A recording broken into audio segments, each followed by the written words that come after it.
Hello, and welcome back to Storytime with Eric Zimmer. Here, we have yet another Roald Dahl classic, my 13th book I've read so far. And this one is actually probably the last story he ever wrote in his life. The Vicar of Nibbleswicke. And about a reverend named Reverend Lee, who's suffering from a rare and actually embarrassing condition, back-to-front dyslexia. It apparently only affects his speech, and he doesn't even realize he's doing it. Sounds interesting, but everybody else is shocked and confused by his seemingly outrageous comments. Oh, and unlike most editions I have, this one actually has colored illustrations by none other than Quentin Blake. So, let's get started. You ready? Alright. Let's begin. The Vicar of Nibbleswicke.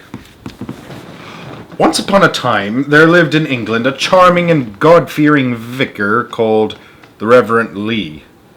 When as a young man, he first came to take up his duties in the small village of Nibbleswicke, there was for a while utter confusion and often genuine consternation among his devout parishioners.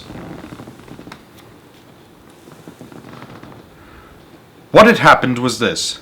As a boy, Robert Lee, that's his name, not the general of the Confederate Army, that's Robert E. Lee. This is just Robert Lee. Anyways, had suffered from severe dyslexia.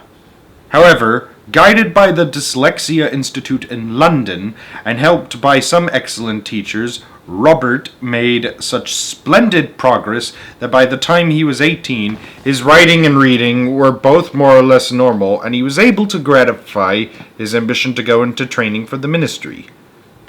All went well, and by the time he was 27, Robert Lee had become the Reverend Lee and had been appointed to his first important job as Vicar of Nibbleswicke. During his drive down to Nibbleswicke in his old Morris 1000, it suddenly dawned upon him that for the first time in his life he was going to be all on his own. He began to get nervous. Would he be equal to running a parish? The previous vicar, as he knew, had died in harness, and there would be nobody there to guide him. When he eventually arrived at the vicarage, the only person there to greet him was a rather severe middle-aged daily woman who showed him where things were in his house, and then left abruptly. Oh dear, thought poor Robert Lee as he lay in bed that night trying to sleep. Will I really be able to cope with this job? Weddings, funerals, christenings, Sunday schools, the organist, the verger, the church committee, the choir, the bell ringers, and above all, the dreaded sermons, and his mind whirled. He began to sweat.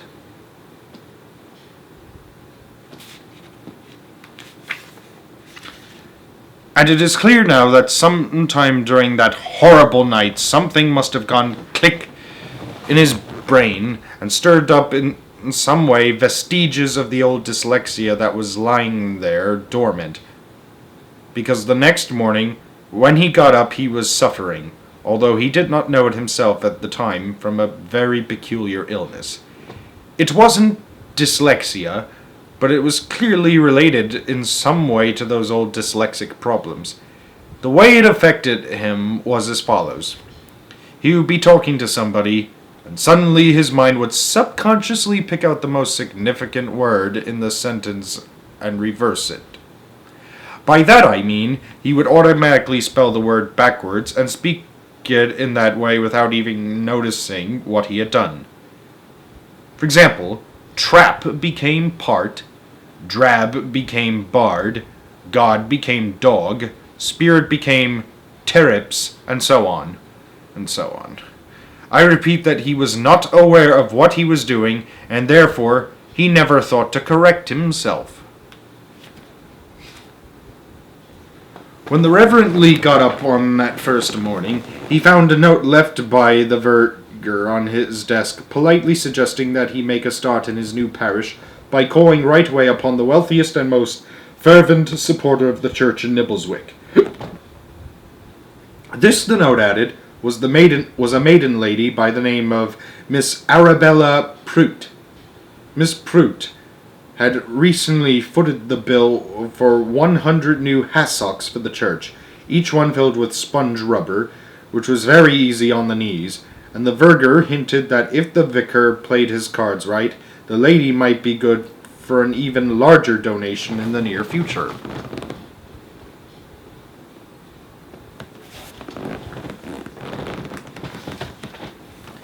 Very well, the Reverend Lee told himself. I'd better call on Mrs. Prout right away. And he decided, so as to appear more friendly and informal, to leave off his dog collar and to dress in mufti. Setting off on foot, he soon found Miss Prout's large Edwardian house. That means it was built during, or in the style, of houses during the reign of King Edward VII, great-grandfather of Queen Elizabeth II, which was called the Haven, and he rang the bell. The door was opened by Miss Prout herself, a tall, thin female who stood bolt upright and whose mouth was like the blade of a knife.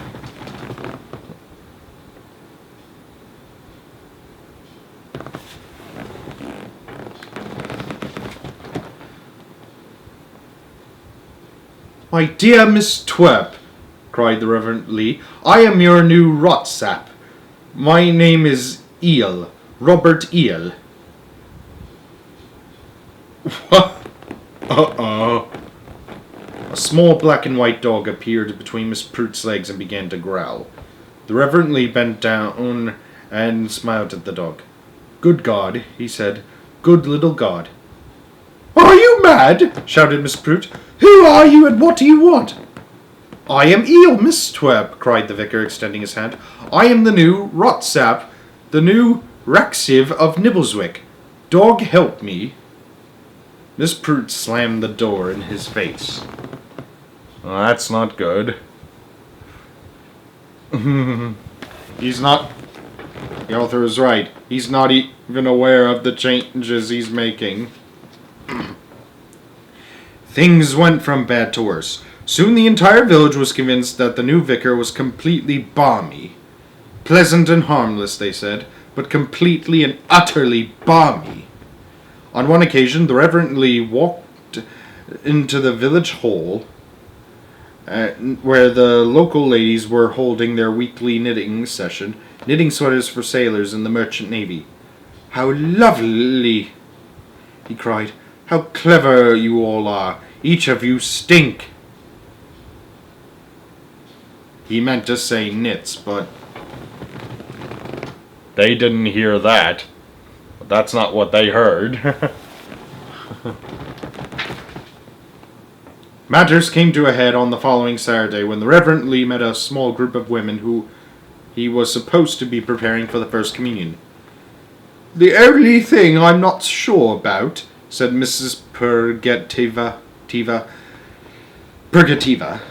is whether you are supposed actually drink the wine when the chalice is offered to you. If so, how much should one drink? What I mean is, should it be a good gulp or just a little sip? Dear lady, cried the vicar, you must never plug it. Gulp it. If everyone were to plug it, the cup would be empty after about 4 goes and the rest of you wouldn't get any at all. What you must do is piss. Piss gently. All of you, all the way along the ale, must piss, piss, piss. He means sip. Do you understand what I mean?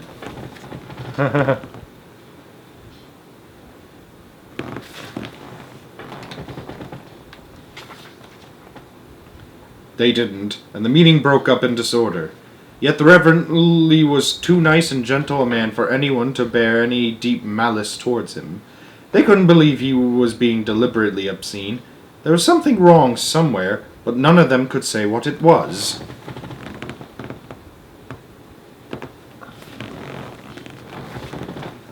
Then came the first Sunday morning service, a great occasion for the village and a greater one for the vicar.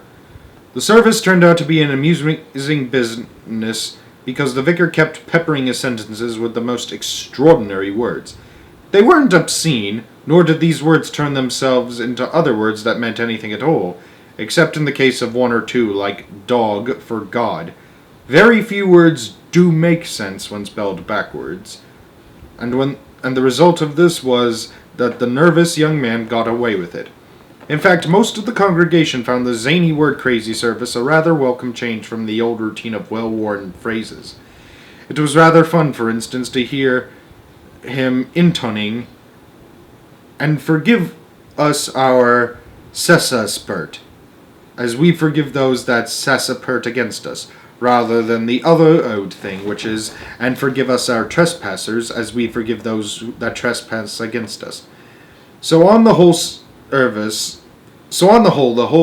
the service went well, and was voted very jolly indeed. Everyone was pleased with the new eccentric young vicar. Then came the bombshell. Uh-oh. When the service was over and the blessing of Dog Almighty had been given, the vicar stepped forward to the front of the altar rail and spoke as follows.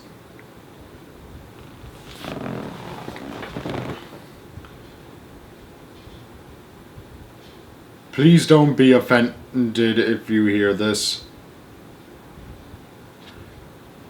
I'll try not to be.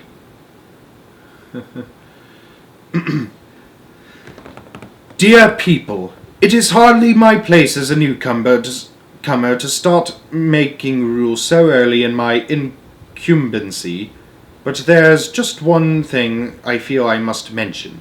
The road outside our little church is exceedingly narrow, and, as you know, there's hardly room for two vehicles to pass each other. Therefore, I feel it only right to ask members of the congregation not to crap all along the front of the church before the service. It is not only unsightly, but it is also dangerous. If you all crap at the same time, all along the side of the road, you could be hit by a passing car at any time. There's plenty of room for you to do this alongside the church, on the south side if you feel you must.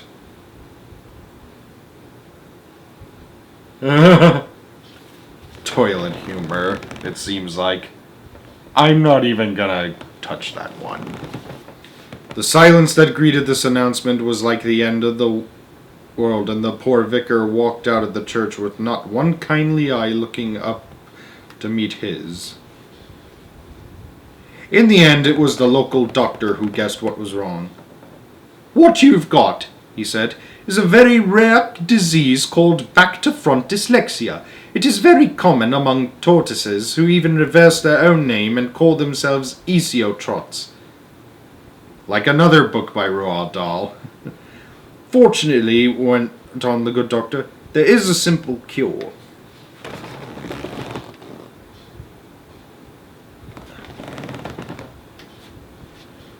"Tell me," cried the vicar. "Oh, please tell me. You must walk backwards while you are speaking. Then these back-to-front words will come out frontwards or the right way around. It's common sense." The cure worked miraculously. There were problems, of course. The main one was that the poor chap couldn't see where he was going without twisting his head over his shoulder, which was painful. But by attaching a small rear-view mirror to his forehead with an elastic band, he overcame this difficulty.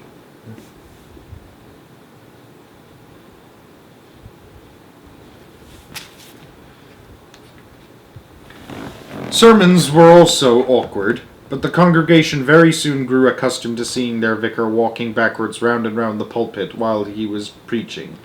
In fact, it added a nice crazy touch to what was normally a dreary proceeding. In the end, the Reverend Robert Lee got so good at walking backwards that he never walked forwards at all, and for the rest of his life he became a lovable and eccentric and a pillar of the parish. The end. I hope you all enjoyed it. I know I did. See you next time on Story Next Time with Eric Zimmer.